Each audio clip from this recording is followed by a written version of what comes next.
कशा आहात तुम्ही? जीवन पोपशे मराठी ब्लॉगमध्ये तुमचं सर्वांचं स्वागत. बिरसा पर्व आहे आणि विशेष म्हणजे हा कार्यक्रम सर्व संघटना मिळून करतो. तर चला आपण पाहूया.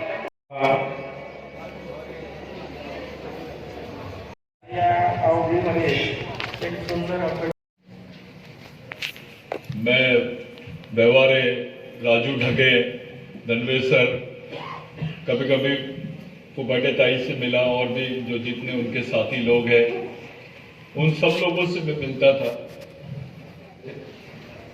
और मैं यहां से जाता हूं.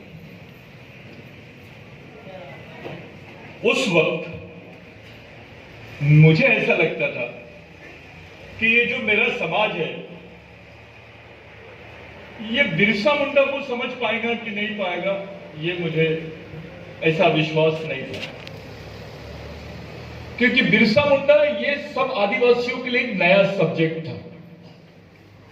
आदिवासी नेताओं को जानते थे, मंत्रियों को जानते थे, लेकिन उनके महापुरुषों को नहीं जानते थे. मैंने नेताओं का स्टडी किया. मैं कॉलेज लाइफ से ही एक्टिव रहा इसमें. वो कलेक्टर उसकी नोंद भी करते थे, लेकिन जो आदिवासियों का संघर्ष था उसकी नोंद इस देश में किसी ने नहीं किया. इसके 3 कारण हैं. कम समय में ये मुमकिन नहीं है, फिर भी मैं आप लोगों को हिंट दूंगा. उस वक्त पेशवाई काल से आदिवासियों को इस देश में क्रिमिनल ट्राइब बोला गया, क्योंकि वो क्रिमिनल ट्राइब है. इस देश में किसी भी समाज के खिलाफ में ऐसा कानून पैदा नहीं हुआ, बनाया नहीं गया जो आदिवासियों के खिलाफ में बनाया गया. उसको मारो, उसका मर्डर कर दो, लेकिन उसके कोई एफआईआर नहीं होगा. विश्व के किसी भी देश में, किसी भी देश के आदिवासियों के खिलाफ में ऐसा कानून नहीं बनाया गया जो भारत में बना. यही एक कारण है कि आज आप लोग बिरसा मुंडा की तो बात कर रहे हैं, सोमा लोमहन की बात नहीं करते हैं. बिरसा मुंडा के आपको 10 लाइन मालूम है. लोगों ने पीएचडी कर ली, कोई साहित्यकार बन गया, कोई ये नेता बन गया, कोई फलाना इतना एजुकेशन हो गया, डॉक्टरेट कर ली है उन्होंने. मैं आपसे पूछता हूं, क्या हमारे पास में इतने सालों में जितनी इंफॉर्मेशन, जितनी जानकारी बिरसा मुंडा के बारे में है, उससे 5% भी जानकारी सोमा लोमहन के बारे में है क्या? एक क्योंकि उसका नाम क्रिमिनल ट्राइब लिस्ट में था. गुनहगार जमात का आदमी इस देश का शहीद नहीं हो सकता, इस देश का सेनानी स्वतंत्र सेनानी नहीं हो सकता. ऐसी सोच बनाई गई है.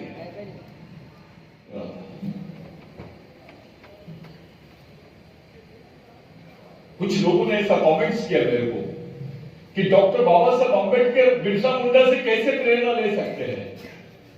उन्होंने कहा बोला है ऐसा? इतना टेंशन लेने की जरूरत नहीं है. बिरसा मुंडा और बाबा साहब घर के ही लोग हैं, और घर के नहीं है, एक रक्त के भी है. कुछ लोगों ने मेरे इस पे कमेंट्स किया कि भाई अगर आदिवासी वनवासी हो जाएगा तो ओबीसी, एससी, मुस्लिम ये स्वर्गवासी हो जाएंगे. मैं जो बोलता हूं ये सच है. माइकल बाम साहब का आप डीएनए का रिपोर्ट देखिए, भारतीय एंथ्रोपोलॉजिकल रिपोर्ट पढ़िए. आप लोगों में क्या संबंध है? पंजाब राव देशमुख जी पार्लियामेंट में प्री कॉन्स्टिट्यूशन डिबेट में बोले थे कि अगर ओबीसी को इधर नहीं रख सकते हैं तो कम से कम उनको आदिवासियों की लिस्ट में रखो. अब इसके एविडेंस मत मांगना, कुछ काम तुम भी करो, होमवर्क करो.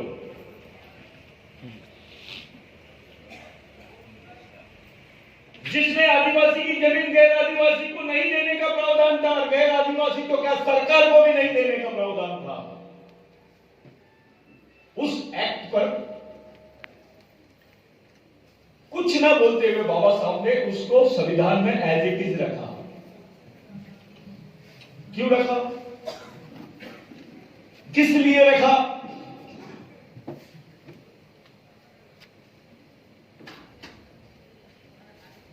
डॉक्टर बाबा साहब अंबेडकर पश्चिम बंगाल से इलेक्शन लड़े, शेड्यूल कास्ट फेडरेशन से लड़े और नेताजी सुभाष चंद्र बोस के जो भाई थे वो कांग्रेस से इलेक्शन लड़ रहे थे। आदिवासी और कांग्रेस का कितना गहरा संबंध है। डॉक्टर बाबा साहब अंबेडकर के लिए आदिवासियों ने कांग्रेस से बगावत की और बाबा साहब को जिताया। जिस व्यक्ति ने आखिरी वोट डाला था डॉक्टर बाबा साहब अंबेडकर को, उसका भी नाम बिरसा था। वो व्यक्ति डॉक्टर बाबा साहब अंबेडकर से पहले से जुड़ा हुआ था। हुआ उस आंदोलन को जो फ्रेम दिया गया, जो मांगे की गई, जिस तरीके का आंदोलन हुआ, जो एक्ट बनाया गया उस आंदोलन के लिए, वो बिरसा मुंडा के लिए, बिरसा मुंडा के कार्यकाल में बनाए गए आंदोलन से प्रेरित वो एक्ट बनाया। मैं ये बोल रहा हूं, हो सकता है कल मेरे पे एफआईआर भी हो जाए, लेकिन सच्चाई है आजाद होने के पहले ये देश के जंगल किसके थे? कौन रहता था वहां? वो जमीन किसकी थी? जब संविधान बन रहा था सबके सामने यही प्रश्न था कि what will be the national property.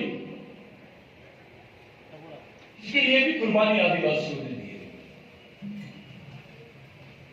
Parliament में प्री कॉन्स्टिट्यूशन डिबेट में चर्चा चल रही थी कि अगर आदिवासी की जमीन गैर आदिवासी नहीं ले सकता है, अगर ऐसा कानून है तो क्या जिंदगी भर आदिवासियों की जमीन कोई खरीद ही नहीं सकेगा।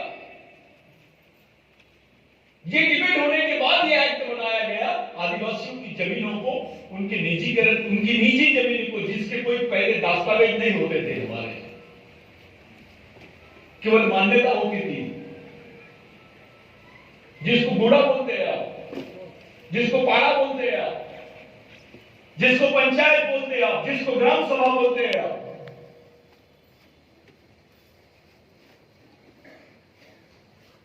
सोमा आज का आंदोलन अगर आप लोग देखेंगे तो यहां का बंजारा समाज भी उसका ऋणी है, यहां का ओबीसी समाज भी उसका ऋणी है, यहां का मुस्लिम समाज भी उसका ऋणी है और आदिवासी तो ज्यादा ऋणी है, क्योंकि उस वक्त बिगर दस्तावेजों को प्रॉपर्टी का सर्वे चल रहा था। दस्तावेज नहीं है, प्रॉपर्टी किसकी है? How you will decide? आप कैसे तय करोगे ये संपत्ति किसकी है?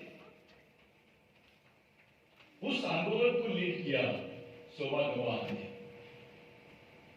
तुम्हारे पास दस्तावेज नहीं है तो तुमको मालिक बना दिया। आप लोग 1920 के पहले यहां पे जितने भी आदिवासी भाई है अपने रिकॉर्ड देखिए। वो दादा नहीं है अपने बीच में, आज मैं उनको बहुत याद कर रहा हूं, पंजाबी दादा, उनका फोटो यहां पर लगा हुआ है। जिस व्यक्ति ने पूरी उम्र भर सिर्फ जमीन की लड़ाई लड़ा, मेरे को बहुत सीखने भी मिला उनसे, मैं उनको आज उनके बदपी से याद कर रहा हूं। ऐसा समाज है जिसको अपने ही योद्धा के बारे में नहीं मालूम, अपने ही क्रांतिकारी के बारे में नहीं मालूम, अपने ही बाप के बारे में नहीं मालूम। मैं फलाना हो गया, मैं ये संगठन में काम कर रहा, मैं वो संगठन में काम कर रहा हूं, मैं इसका अध्यक्ष बन गया हूं, मैं इसका सचिव बन गया हूं। क्या करेंगे? तुम इधर आ जाओ, तुमको इंटरनेशनल अध्यक्ष बना देता हूं मैं। ये ताली वाली बिल्कुल नहीं। उससे वर्स्ट परिस्थिति इस देश में आज है, उससे खराब परिस्थिति आदिवासियों की आज है। भारत सरकार ने बोल दिए कि भारत में आदिवासी नहीं रहते। ये स्टेटमेंट है कि भारत में आदिवासी नहीं रहते हैं।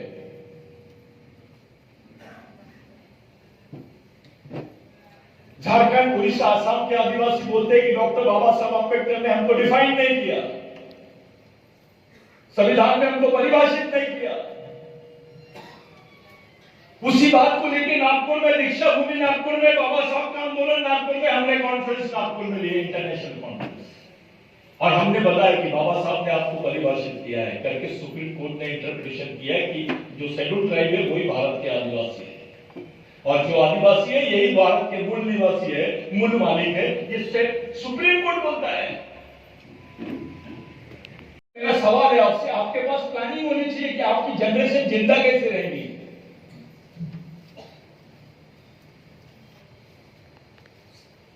कैसे जिंदा रहेगी?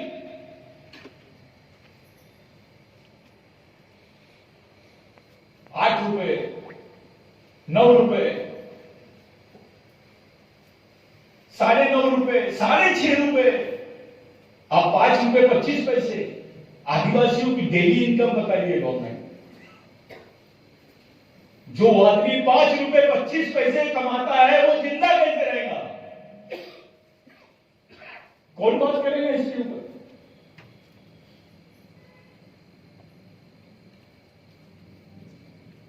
कोई बात नहीं है। वो भूखे आदमी की बात कर रहा है, 5 रुपए 25 पैसे कमाता है, वो जिंदा कैसे रहेगा? वो समाज का आदमी का डेवलपमेंट कैसा होगा? उसके बारे में सोचना कौन है? उसकी हालत ऐसी क्यों हुई है? कौन से रास्ते से ले जाना है समाज को? इस बारे में कोई बात नहीं करता। कोई पार्टी की बात करता है, कोई धर्म की बात करता है। अरे बिरसा मुंडा ने क्रिश्चियन धर्म लिया, उसको भी छोड़ा, वैष्णवी धर्म लिया, उसको भी छोड़ा, और अपने शिष्यों को बताया जब आदमी गुलाम रहता तो गुलामी से मुक्ति का जो रास्ता है वो धर्म नहीं हो सकता। धर्म आपकी एक अलग पहचान को खड़ा कर सकता है, किसी व्यवस्था से आपको बाहर निकाल सकता है, लेकिन लड़ाई का साधन धर्म नहीं हुआ है। विश्व का कौन सा भी देश का इतिहास ले लीजिए आप, धर्म के आधार पर रोटी की लड़ाई, जमीन की लड़ाई नहीं लड़ी गई, नहीं मिली। जब तक कि मैं अपने आप को आदिवासी नहीं बोलूंगा तब तक कि मेरी जमीन सुरक्षित नहीं रहेगी, मेरा बच्चा सुरक्षित नहीं रहेगा, मेरा समाज सुरक्षित नहीं रहेगा, और मैं सुरक्षित नहीं रह सकता। कुछ लोगों का कहना है कि आदिवासी शब्द मॉडर्न है, मैं प्रूफ करके देता हूं,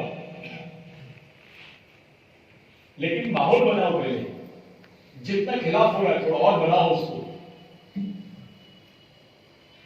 हमारी मेहनत को भी तो कोई श्रेय मिले। बिरसा मुंडा ने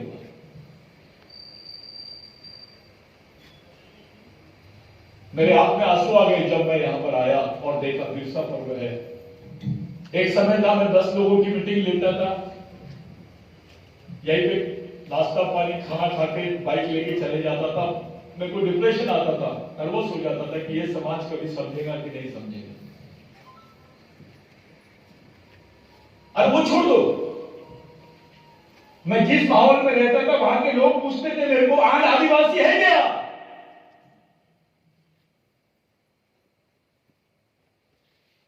ये नहीं हो सकते आदिवासी,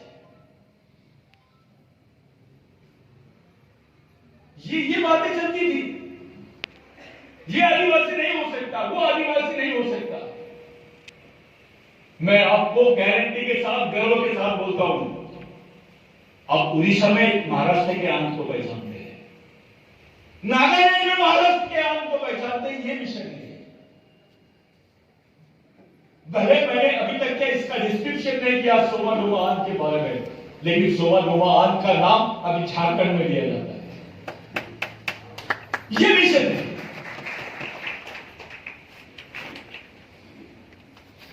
मैं उस दिन इंटरनेशनल कॉन्फ्रेंस के वक्त बोल रहा था,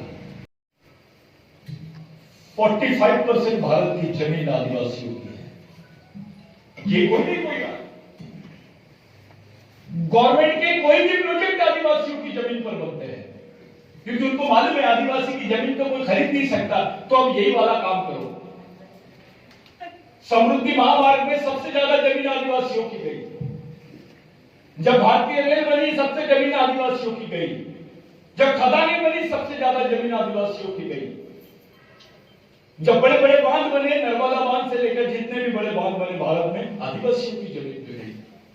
विस्थापित कौन हुआ? आदिवासी हुआ। एक मंडला का आदमी मध्य प्रदेश के, वो महाराष्ट्र में आके काम करता है, साल भर बेचारा यही मजदूरी के काम करता है।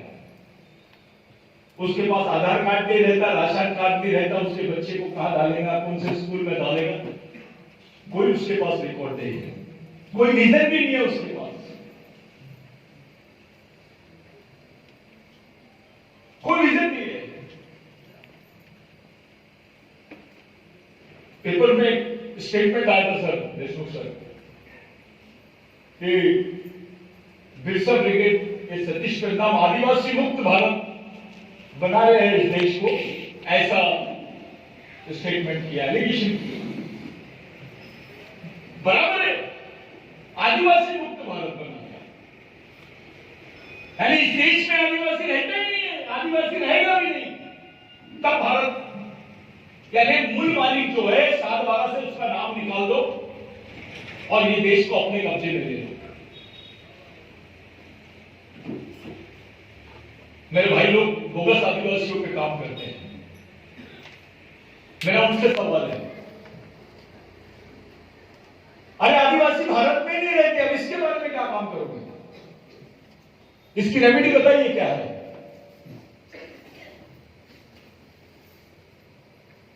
मैं कई सालों से चिल्ला रहा, गोंड, भील, आन, कोलाम, कोरकू, ये एक ही खून के लोग हैं, एक ही संस्कृति के लोग हैं, एक ही सभ्यता के लोग हैं, एक ही डीएनए के लोग हैं। अलग अलग नहीं होने चाहिए, एक आना चाहिए। इसके लिए कौन काम कर रहा है? जिस वर्ग ने, समाज के जिस पढ़े लिखे वर्ग ने समाज के निर्माण का काम करना चाहिए, यानी डॉक्टर्स, समाज के डॉक्टर्स है, समाज के गॉड है वो, चालक पालक मालक, G for guardian, O for owner और बी फॉर ड्राइवर, समाज के चालक पालक मालक, जीओडी गॉड, जिन लोगों ने इस समाज के निर्माण के लिए, इस समाज की सुरक्षा के लिए काम करना चाहिए, यानी डॉक्टर का काम, डॉक्टर आदमी अब समाज के कंडक्टर का काम कर रहा है, उसको क्या बोलेंगे आप? डॉक्टर का कंपाउंडर का काम कर रहा है। पूरे देश में भारत के आदिवासी एक जगह कैसे आएंगे, ये कौम एक जगह कैसे रहेगी, इस कौम की पहचान कैसे जिंदा रहेगी? आज हमको राष्ट्रीय अधिकारों के साथ साथ अंतरराष्ट्रीय अधिकारों की भी जरूरत है। चावल का 1 रुपए भी बढ़ता है, 1 रुपए एक पैसा भी बढ़ता है तो वो WTO से पूछा जाता है, जिसको वर्ल्ड ट्रेड ऑर्गेनाइजेशन बोलते हैं। कोई भी चीज भारत की विदाउट इंटरनेशनल, यानी बाहरी हस्तक्षेप के खड़ी नहीं होती है। पूरी अर्थव्यवस्था अपनी जो है करके इस देश का भविष्य। शिवाजी महाराज की जो मां थी जिजाऊ, उनके हाथ में वहां के कारभार आया, उसके पीछे सिर्फ और सिर्फ आदिवासी कल्चर ही एक बेसिक चीज थी। नहीं तो आदमी मरने के बाद तो महिला को सती कर दिया जाता था। जो पेशवाओं ने करके दिखाया, शाहू महाराज की मिसेस, उनकी मिसेस को उन्होंने सती कर दिया। लेकिन यह मामला शिवाजी महाराज के साथ, शिवाजी महाराज की मम्मी के साथ में नहीं हुआ, उनकी माताजी के साथ में नहीं हुआ, क्योंकि उनका बैकग्राउंड आदिवासी संस्कृति का था, जहां पे पुरुषों ही जैसी समानता आदिवासी संस्कृति में महिलाओं को भी है। यही कारण था कि राजपूत रानी थी, रानी दुर्गावती, उसको रानी बनाया आदिवासी। यह इतिहास है आदिवासी कल्चर का। कुछ लोगों ने बोला सतीश पेदनाम तो वो नाई को भी आदिवासी बोल देता है। अरे ये मैं यहीं नहीं रुका हूं, अभी मैं तो शिवाजी महाराज को आदिवासी बोलने की तरफ जा रहा हूं और प्रूफ करके भी बताऊंगा। मुजोरी नहीं कर रहा मैं, ये सच्चाई है। उसके रूट्स पे चलना पड़ेगा आपको।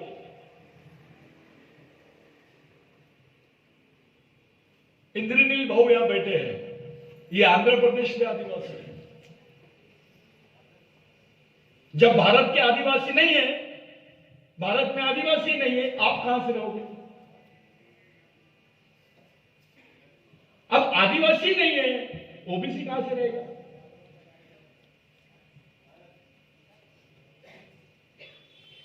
अरे महादेव को नहीं छोड़े। महादेव यानी देवादिदेव, गॉड ऑफ गॉड, सुप्रीम, वो आदिवासी संस्कृति में थे तो महादेव। लेकिन जैसे मनुवादी संस्कृति में उनको कन्वर्ट करके उन्होंने देखना शुरू किया, दिखाई गई है कौन से भगवान के साथ हुआ है इस देश में।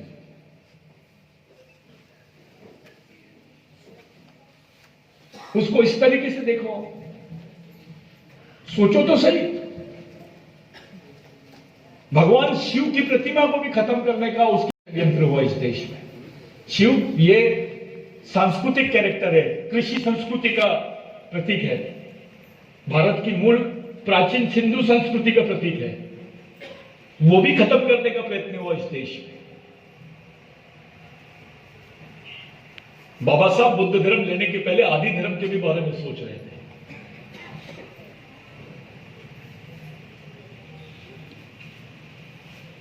जितना डॉक्टर जे.एच. हट्टन के साथ में डॉक्टर बाबा साहब अंबेडकर का जब डिबेट हुआ, उसके बाद की जो लाइफ थी बाबा साहब की, वो पूरी की पूरी आदिवासियत की खोज की तरफ थी।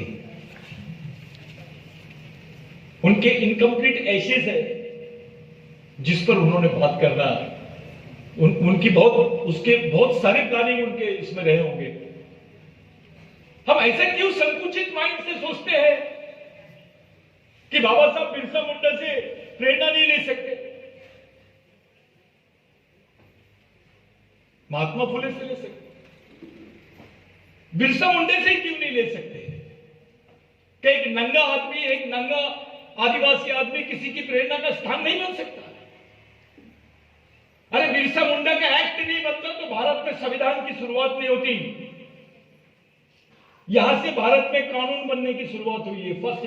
उसका फर्स्ट लैंड एक्विजिशन एक्ट जहां से ये शुरू हुआ, वहीं से भारत का संविधान बनना शुरू हुआ। संविधान क्या है?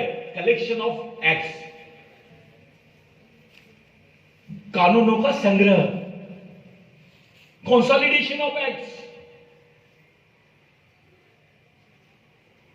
हमारे लोगों में जिस चीज को लेकर सीरियसनेस होना चाहिए, वो चीज को लेकर सीरियसनेस नहीं है।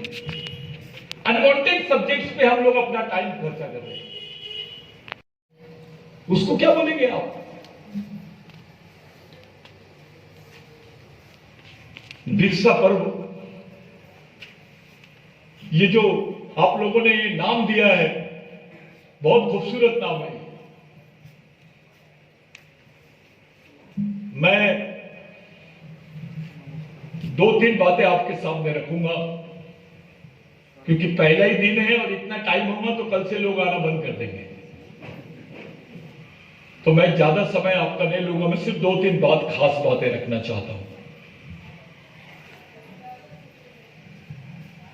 मैंने एक स्टेटमेंट दिया, वो इंटरनेशनल कॉन्फ्रेंस चल रहा था नागपुर में, और मैं स्टेटमेंट थोड़े अलग टाइप के दे रहा था। मैंने बोला गढ़चिरौली में, बस्तर में पैरासिटामोल गोली नहीं मिलती डॉक्टर साहब, बंदूक की गोली मिल जाती है। आदिवासियों को पैरासिटामोल बुखार की गोली नहीं मिलती, लेकिन बंदूक की गोली मिलती है उनको। कई आदिवासियों को मालूम नहीं होता है कि वो जेल में क्यों बंद है, मालूम नहीं। 8 साल हो गए, बोले अभी आया। क्या हाल है आदिवासी क्षेत्रों में? जिसके बदन पे कपड़े नहीं, पेट में रोटी नहीं, घास का मकान है, उसके बाजू में AK-47 लेके एक सैनिक क्या कर रहा है? 40% से ज्यादा पैरामिलिट्री फोर्स, जिसको अर्धसैनिक बल बोलते हैं, वो आदिवासी क्षेत्रों में लगा दिए गवर्नमेंट। जो सेना बॉर्डर पे होनी चाहिए, वो सेना आदिवासियों के घरों के पास, उनके घरों में, उनके गांवों में क्या कर रही है? किससे युद्ध चल रहा है? कहीं ऐसा तो नहीं कि आदिवासियों से, सरकार आदिवासियों से युद्ध कर रही है? एक स्थिति का जायजा करो कि देश में क्या चल रहा है। मैंने बोला राम मंदिर का डिसीजन हुआ, राम मंदिर बन गया, भगवान राम को इस देश में न्याय मिल जाएगा। आदिवासियों को नहीं मिला। सुप्रीम कोर्ट ने बोला है 2011 में कि जो शेड्यूल ट्राइब है वही आदिवासी है, वही इस देश के एबोरिजिनल इंडिजिनियस पीपल है। एक तरफ सुप्रीम कोर्ट का जजमेंट होता, भगवान राम के बारे में सब मान लेते हैं उसको कि भगवान जी यहीं पैदा हुए, सब ये हुआ, हो गया। सुप्रीम कोर्ट बोलता है आदिवासी इस देश का मूल मालिक है, कोई नहीं मान रहा है उसको। इस पे कौन सी पिटीशन डालेंगे? इसमें कितना का चंदा जमा करोगे? कौन सी लड़ाई लड़ोगे आप? आपकी पहचान ही खत्म हो रही है, वो एक लड़ाई है, और आपके आरक्षण को छीन रहे वो एक लड़ाई है। पहली कौन सी है? आप आदिवासी रहोगे तभी बोगस आदिवासी रहेंगे ना। और जब आदिवासी नहीं रहोगे तो क्या करोगे आप? तारा बदल से जो हम बोल रहे हैं, कुछ आज की जाके देखिए आप, वो जो गांधी जी ढोलकी करते वैसे सफेद कपड़े, उससे पहले गांधी जी ने सफेद कपड़े पहने। आप इस समाज में पैदा हुए, इस समाज की इस पर्व से बहुत खुश हूं। मैंने मेरी दिल की बात नहीं बोला, मैंने कोई भाषण नहीं दिया, मैंने कुछ उदाहरण आपके सामने रखा। जो लोग मेरे को बोल रहे हैं मेरी 11 भाषाओं में, फॉरेस्ट जंगल की भाषा, लैंग्वेज ऑफ वाटर, पानी की भाषा, जल जमीन जंगल जो है, इसके बगैर इंसान जिंदा नहीं रह सकता है। और इसी जल जमीन जंगल के अंतर्गत आदिवासियों की संस्कृति है। केवल ये आदिवासियों के लिए नहीं, आदिवासी तो पूरे विश्व को बचाने के लिए है। हमारी संस्कृति आज साइंटिस्ट लोग मानने लगे ग्लोबल वार्मिंग में कि अगर विश्व को कोई बचा सकता है तो आदिवासी संस्कृति बचा सकती है। फिर भी आदिवासियों को मारने की प्लानिंग चल रही है। पेपर में पढ़ते हैं आप, किसी को खाना नहीं मिल रहा है, काम नहीं मिल रहा है, तो वो 800 रुपए में खून बेच रहे हैं। वहां ब्लड बैंक का रहता है। जिस क्षेत्र में कुपोषण है, जहां मॉल न्यूट्रिशन है, वहां ब्लड कैंप लगते हैं। डॉक्टर साहब, ये लैंग्वेज आप समझो, जो भूख से मर रहे हैं उस क्षेत्र में ब्लड बैंक का कैंप, रक्त दान शिविर लगता है और लोग रक्त देते हैं। जब मैं जाके पहुंचे यार, यहाँ तो लोग भूख से मर रहे हैं, ये खून कैसे देंगे?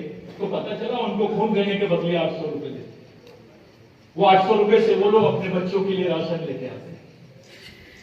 यानी जिंदा रहने की कीमत उनको अपने खून देके चुकानी पड़ रही है।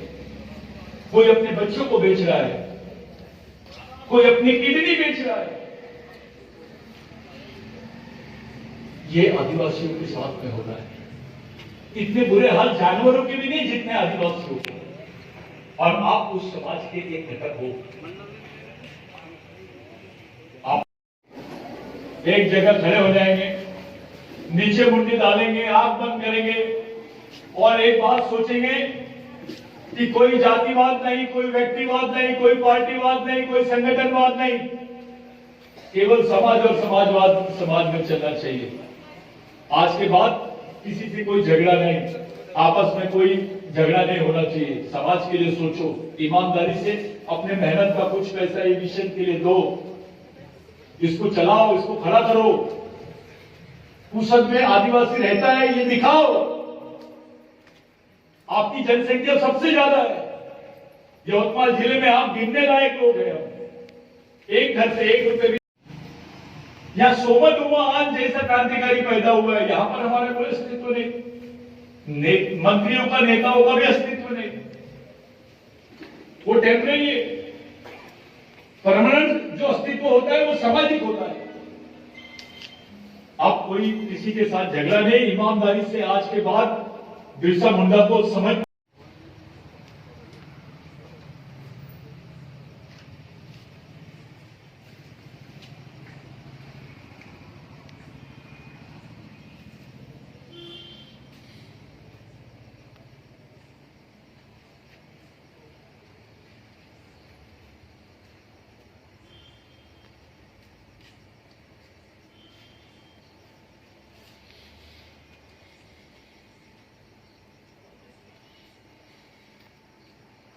धन्यवाद, बहुत बहुत धन्यवाद, आपका भी बहुत बहुत धन्यवाद। कुछ गलत बोल दिए हो तो माफ करना। मैं आप लोगों से विनती करूंगा कि जो बोले हैं हम वो करके दिखाएंगे। आप एक नारा दूंगा।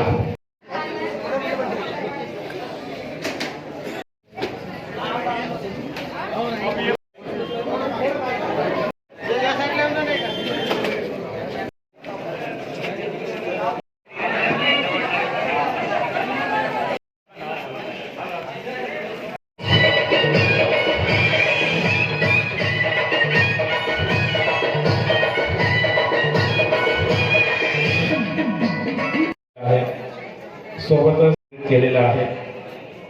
त्या मान्यवरांचं देखील या ठिकाणी आगमन झालेलं आहे. मी आमदार आपलेले महाराष्ट्र व गोवा बार कौन्सिलचे माजी अध्यक्ष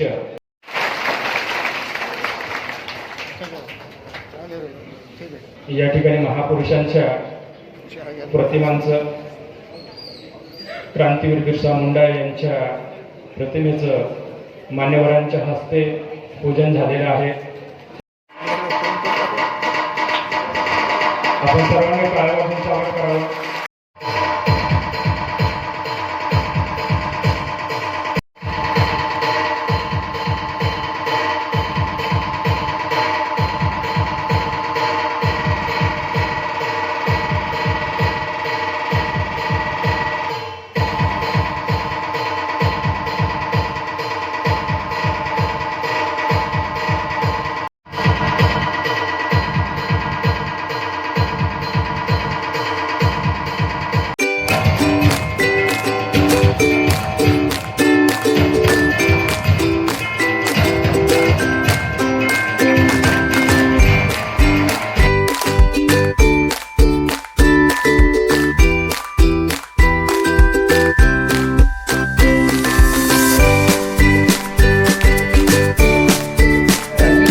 झाली तर राज्याची स्थापना दिवस म्हणून कोणता आहे आपल्याला माहिती आहे का? त्याची स्थापना दिवस आहे हा 15 नोव्हेंबर 1800 म्हणजे 15 नोव्हेंबर हा त्याचा स्थापना दिवस आहे. झालंय, आता परत भेटूया आणखी एका नवीन ब्लॉग मध्ये. तर धन्यवाद.